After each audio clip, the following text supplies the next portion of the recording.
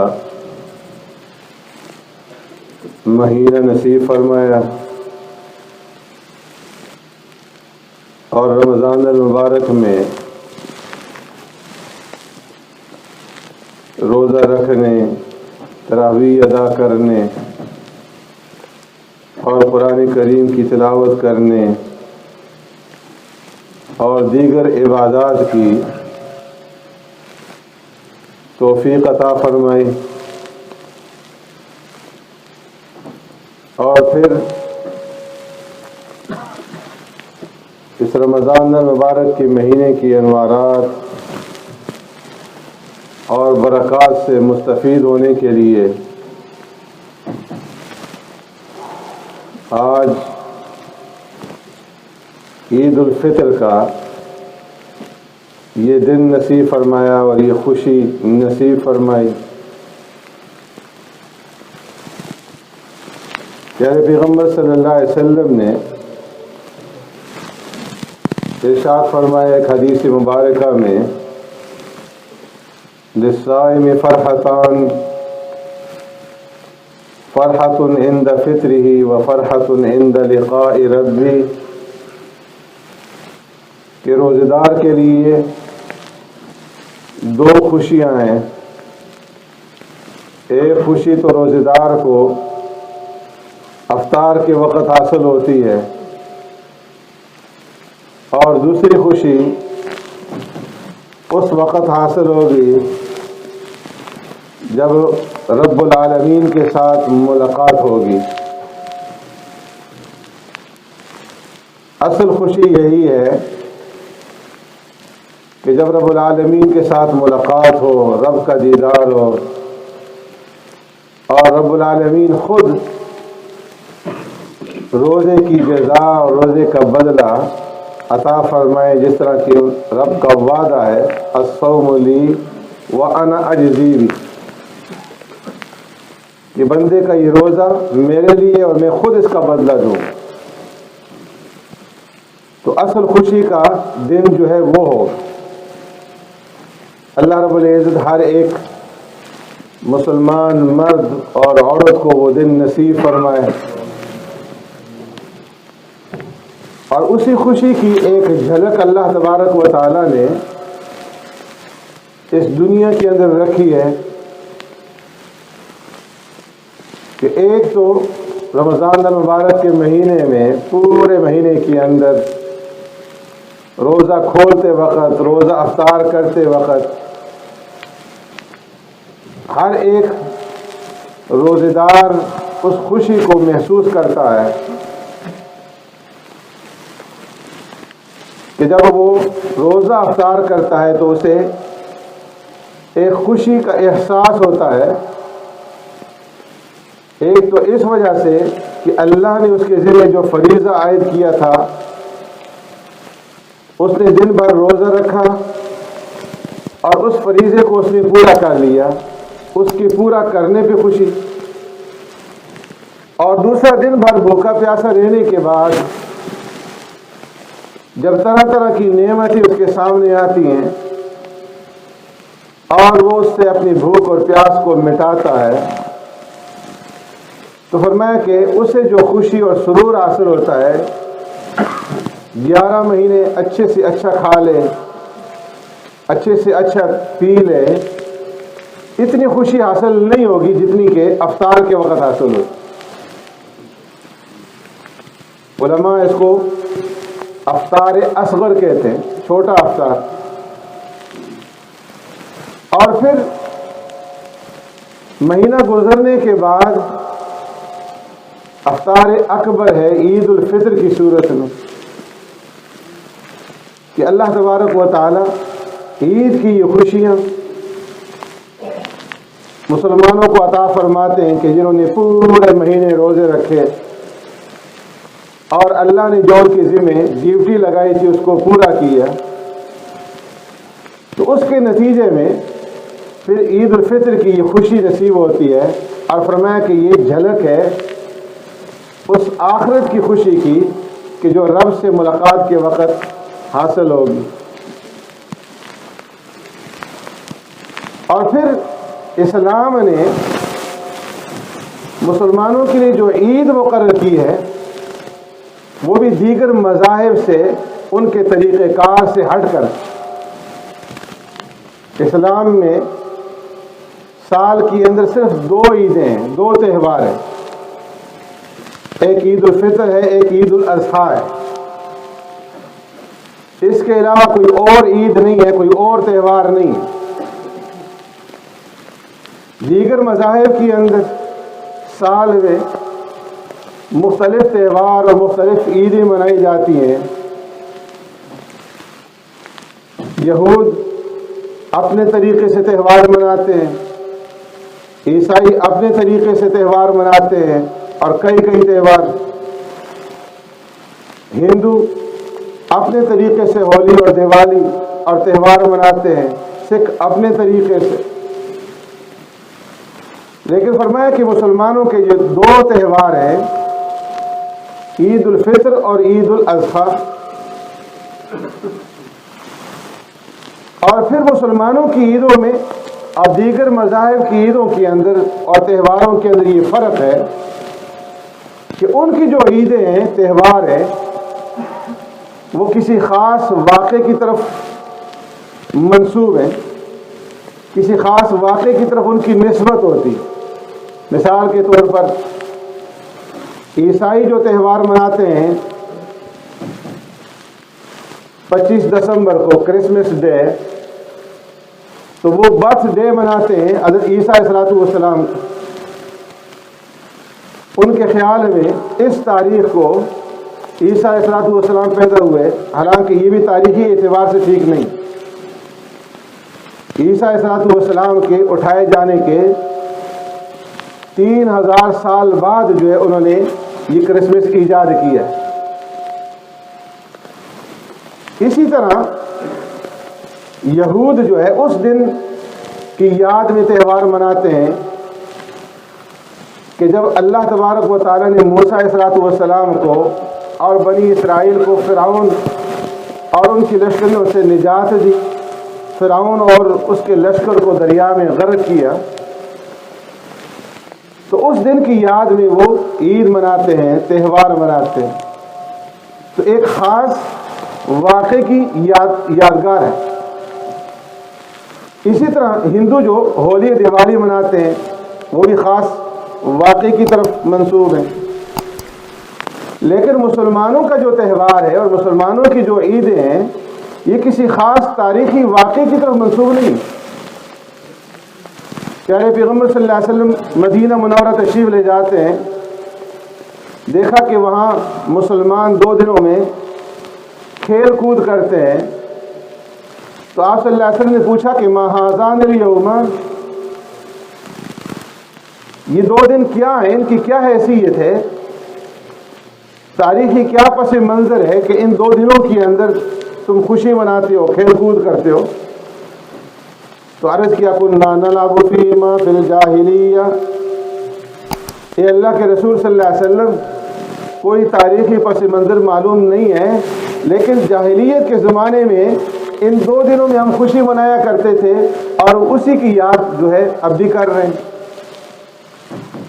تو سرکار دو عالم صلی اللہ علیہ وسلم نے ارشاد فرمایا قد ابدلکم اللہ بما خیرا منہما یوم الاضحیٰ و یوم الفطر، کہ اب تمہیں ان 2 دنوں میں تہوار اور خوشی منانے کی ضرورت نہیں ہے، اللہ تبارک و تعالیٰ نے اس کے بدلے میں تمہیں اور بہترین 2 دن عطا فرما دیے ہیں، اور وہ عید الاضحیٰ اور عید الفطر کے دن۔ اور ان 2 دنوں میں جو مسلمان خوشی مناتے ہیں کس وجہ سے؟ کہ یہ دونوں موقع جو ہیں عظیم الشان عبادات کی تکمیل کے۔ عید الفطر اس وقت منائی جاتی ہے کہ جب رمضان المبارک کا مہینہ گزرتا ہے اور پورے مہینے مسلمان روزہ رکھتے ہیں، اللہ کی عائد کیے ہوئے فریضے کو پورا کرتے ہیں، اور اس سے فراغت کے بعد عید الفطر کا تہوار جو ہے یہ منایا جاتا ہے. اور عید الاضحیٰ بھی ایک اہم عبادت کے بعد, ایک عظیم الشان عبادت کے بعد کہ جب حج کا اہم رکن وقوف عرفات مکمل ہوتا ہے 9 ذی الحجہ کو, تو پھر اس سے اگلے دن جو ہے عید الاضحیٰ منائی جاتی ہے.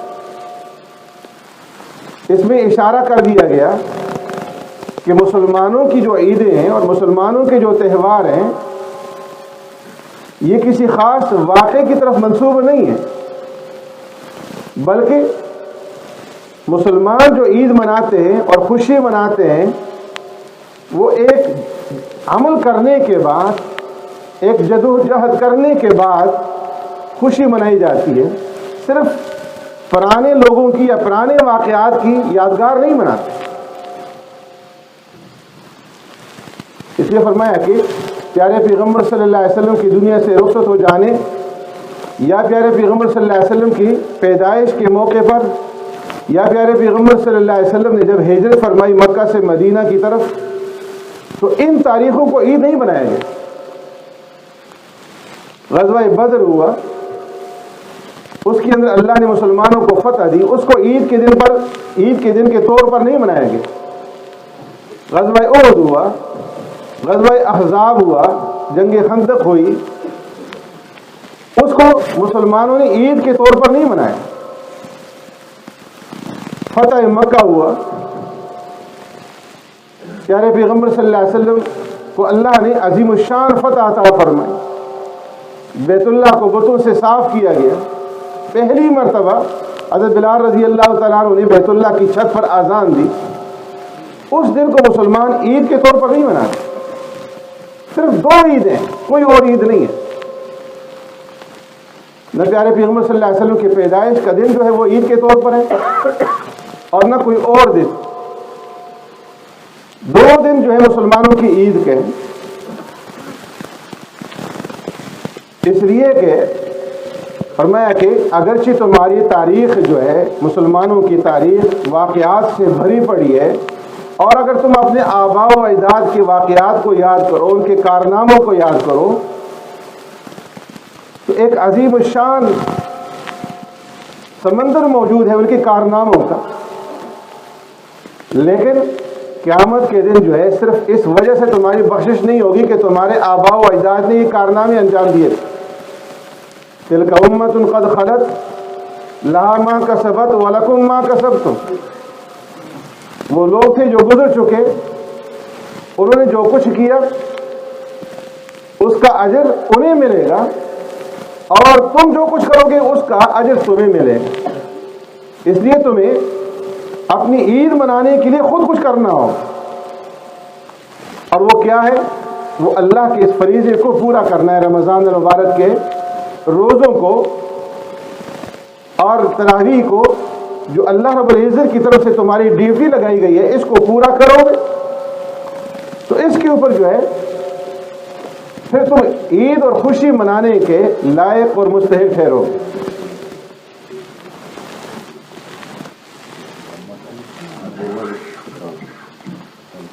عید پہلے فطرانہ اور بعد میں جو ہے مسجد کے لیے جو ہے 3 پاؤنڈ کے حساب سے فطرانہ ادا کرتے ہیں. اور فرمایا کہ سرکار دو عالم صلی اللہ علیہ وسلم نے کہ جب مسلمان رمضان المبارک کا مہینہ گزار لیتے ہیں اور عید کی نماز ادا کرنے کے لیے اپنے گھروں سے باہر نکلتے ہیں عیدگاہ کی طرف, مساجد کی طرف, تو اللہ تبارک و تعالی فرشتوں کے اوپر فخر فرماتے ہیں اپنے ان انسانوں کی طرف, اپنے بندوں کی طرف اشارہ کر کے. یہ فخر کیوں کیا جاتا ہے؟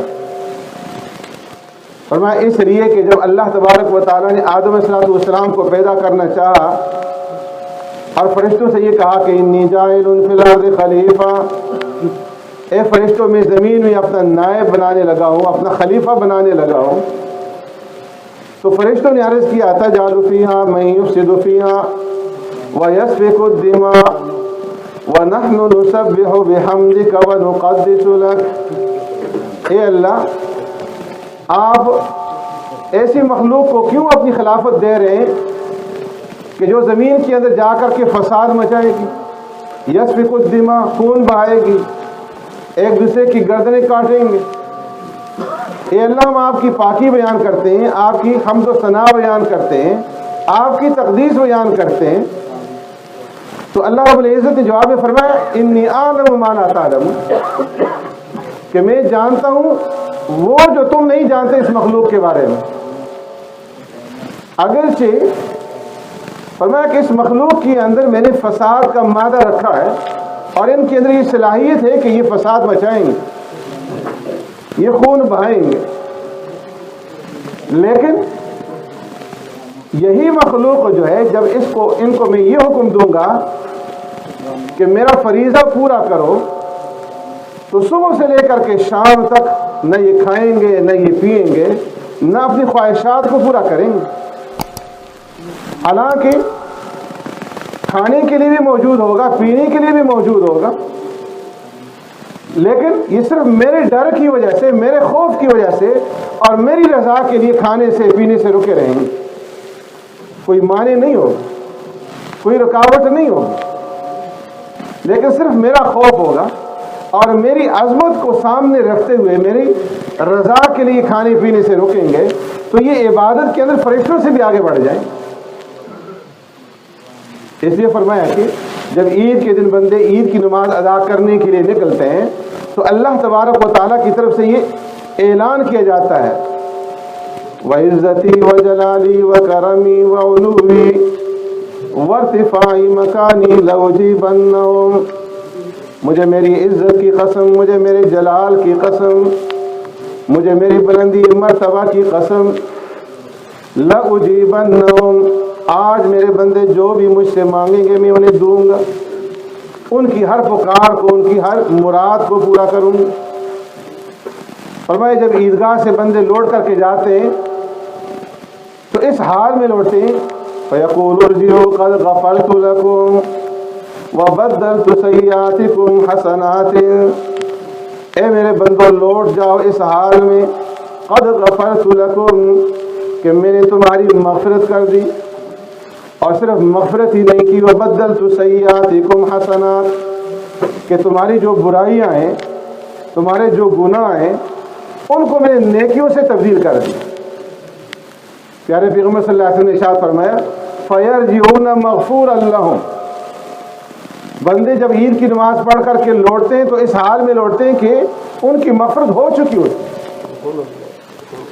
اس لیے آج جب عید کی نماز پڑھ کر کے آپ یہاں سے لوٹیں گے تو اللہ رب العزت آپ کی مغفرت فرما چکے ہوں، آپ کے جتنے بھی صغیرہ گناہ ہیں اللہ رب العزت سب کو معاف فرما دیں گے۔ اس تصور سے، اس خیال سے یہاں سے لوٹنا ہے۔ اگرچہ ہمارے اعمال اس قابل نہیں ہیں، ہمارے روزے، ہماری نمازیں، ہماری تلاوت، ہمارا ذکر و اذکار، جتنے بھی اعمال ہم نے کیے وہ اس قابل نہیں ہے کہ ان کو پیش کیا جائے، لیکن اللہ کا یہ وعدہ ہے۔ اس لیے فرمایا کہ ہم نے اپنے اعمال کو نہیں دیکھنا، اگرچہ وہ کمزور ہے، وہ اس قابل نہیں ہے کہ پیش کیے جا سکیں، لیکن اللہ کی فضل کے اوپر نگاہ ڈالنی ہے، اللہ کے فضل کو دیکھنا ہے، اللہ کی رحمت کو دیکھنا ہے، اس کا وعدہ ہے۔ اس لیے اگر ہمارے اعمال کمزور بھی ہیں، کھوٹے بھی ہیں، نامکمل ہیں، تو اللہ رب العزت ہمارے ان اعمال کو مکمل فرما دیں گے۔ اس لیے فرمایا کہ ایک تو بندوں کو اپنے اعمال کے اوپر نہیں نظر رکھنی چاہیے، اترانا نہیں چاہیے، کوئی یہ نہ سمجھے کہ میرے اعمال بہت اچھے ہیں اور میری ان اعمال کی وجہ سے میری مغفرت ہو جائے گی، اور کوئی یہ بھی نہ سمجھے کہ کوئی عمل نہ کرے اور یہ کہے جی کہ اللہ غفور الرحیم ہے، میری مغفرت فرما دیں گے۔ حضرت جنید بغدادی رحمۃ اللہ تعالی فرماتے ہیں کہ جو آدمی یہ خیال کرتا ہے بغیر عمل کیے ہوئے کہ میں عمل تو کچھ نہ کروں اور اللہ میری مغفرت فرما دیں گے، وہ بڑے ہی غفور الرحیم ہے، فرمایا وہ اپنے آپ کو دھوکے میں رکھ رہا ہے، دھوکہ دے رہا ہے۔ اور جو آدمی یہ خیال کرے کہ میرے اعمال تو بہت اچھے ہیں، میرے بڑے اعمال کیے، اور میرے اعمال کی وجہ سے اللہ مجھے معاف فرما دیں گے، وہ بھی اپنے آپ کو دھوکا دے رہا ہے۔ اس لیے فرمایا صحیح طریقہ یہ ہے کہ اعمال کرو، جس طرح بھی تم سے ہو سکے کرو، اور عمل کرنے کے بعد نگاہ جو ہے وہ اللہ کے فضل کے اوپر رکھو۔ کسی کو اس کا عمل نجات نہیں دلا سکتا۔ اس لیے پیارے پیغمبر صلی اللہ علیہ وسلم نے جب یہ ارشاد فرمایا لَن يُنْجِيَ أَحَدُكُمْ عَمَلُ، تمہیں تمہارے اعمال نجات نہیں دلا سکتے، تو صحابہ اکرام نے سوال کیا وَلَا أَنْتَ يَا رسول اللہ، اے اللہ کے رسول صلی اللہ علیہ وسلم، کیا آپ کو بھی آپ کا عمل نجات نہیں دلائے گا؟ آپ صلی اللہ علیہ وسلم نے ارشاد فرمایا کہ مجھے بھی میرا عمل نجات نہیں دلائے گا إِلَّا أَن يَتَغَمَّدَنِي اللَّهُ بِرَحْمَتِهِ، مگر یہ کہ اللہ مجھے اپنی رحمت سے ڈھانپ لے۔ تو کسی اور کا عمل کیا ہو سکتا ہے کہ جو اس کو نجات دلا سکے؟ لیکن اس کا یہ مطلب نہیں ہے کہ اعمال نہ کرے۔ فرمایا کہ عمل کرنا ہے جس طرح بھی ہو سکے۔ جب بندہ قدم اٹھائے گا، چاہے ٹوٹا پھوٹا ہی قدم اٹھائے، لیکن کم از کم اس نے محنت تو کی، قدم تو اٹھائے۔ اب اللہ رب العزت اس کو کامل بنا دیں گے، اور قدم کا اٹھانا، عمل کا کرنا، یہ اس بات کی دلیل ہے، اس بات کی علامت ہے کہ اللہ کی رحمت اس کی طرف متوجہ ہے، اللہ توفیق دے رہے ہیں، اسی لیے تو وہ عمل کر رہے ہیں۔ تو اس تصور کے ساتھ جانا کہ اللہ نے ہمارے سارے گناہ معاف فرما دیے ہیں، اور پھر آئندہ کی جو زندگی ہے، رمضان کے بعد کی جو زندگی ہے، پھر اس زندگی کو گناہوں سے محفوظ رکھنا ہے۔ یہ کوشش کرنی ہے کہ دوبارہ پھر ہم سے کوئی گناہ نہ ہو جائے، اس لیے کہ آئندہ رمضان کے بارے میں کوئی گارنٹی نہیں ہے کہ ہم ہوں گے یا نہیں ہوں گے۔ اس لیے جب آج اللہ رب العزت ہمارے گناہوں کو معاف فرما دیں تو آئندہ کے لیے اس کی حفاظت کرنی اور اپنے آپ کو گناہوں سے بچانا ہے۔ اللہ رب العزت ہمیں اس کی توفیق عطا فرمائے۔